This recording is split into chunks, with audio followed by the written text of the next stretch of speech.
Hi എല്ലാവർക്കും നമസ്കാരം. ഇത് കഴിഞ്ഞ വീക്കെൻഡിൽ ഞാൻ ഉണ്ടാക്കി വെച്ചേക്കുന്ന കറികളാണ്, ഒരാഴ്ചത്തേക്ക് ഓടണം.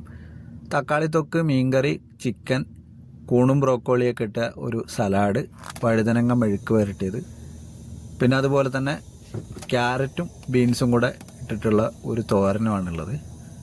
ഇപ്പോൾ ഞാൻ നെതർലാൻഡിൽ ഒരു പാർക്കിങ്ങിൽ 45 മിനിറ്റ് റെസ്റ്റ് എടുക്കാൻ വേണ്ടി വണ്ടി ഒരുക്കുകയാണ്. ഈ ഗ്യാപ്പിന് ഫുഡും കൂടെ കഴിച്ച് കഴിഞ്ഞാൽ സെറ്റാണ്.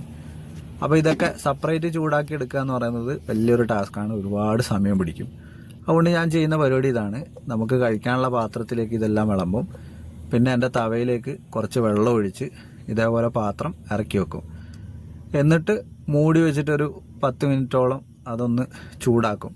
10 മിനിറ്റ് വേണ്ട, ഒരു 5 മിനിറ്റ് കൊണ്ട് വളരെ പെട്ടെന്ന് തന്നെ നടക്കുന്ന കാര്യമാണ്. അപ്പോൾ അടിയത്തെ വെള്ളം നന്നായിട്ട് തിളച്ച് കഴിയുമ്പോൾ ആ ഒരു ചൂടും പിന്നെ അതിൻ്റെ ആ ഒരു ആവിയും കൊണ്ട് നമുക്ക് നന്നായിട്ട് ചൂടായി കിട്ടും കേട്ടോ. ഇത് കണ്ടില്ലേ, നല്ല ആവിയൊക്കെ പറഞ്ഞ് നല്ല സെറ്റായിട്ടുണ്ട്. പിന്നെ ചോറ് എങ്ങനെയാണെന്ന് വെച്ചിട്ടുണ്ടെങ്കിൽ ഡെയിലി വെക്കലാണ്. അപ്പോൾ നല്ല ചൂട് ചോറൊക്കെ വെച്ച് ഇതേപോലെ ഫുഡ് അടിക്കാം. ആഴ്ചയിലൊരു 4 മണിക്കൂർ നമ്മൾ മെനക്കെട്ട് കഴിഞ്ഞാൽ നമുക്ക് എല്ലാ ദിവസവും അടിപൊളിയായിട്ട് ഫുഡ് കഴിക്കാം കേട്ടോ. അത്രയൊക്കെ തന്നെ. അടുത്തൊരു വീഡിയോ കാണുന്നവരെല്ലാവർക്കും എന്നത്തെയും പോലെ ഇന്നത്തെ ഒരു ദിവസവും അടിപൊളിയായിരിക്കട്ടെ.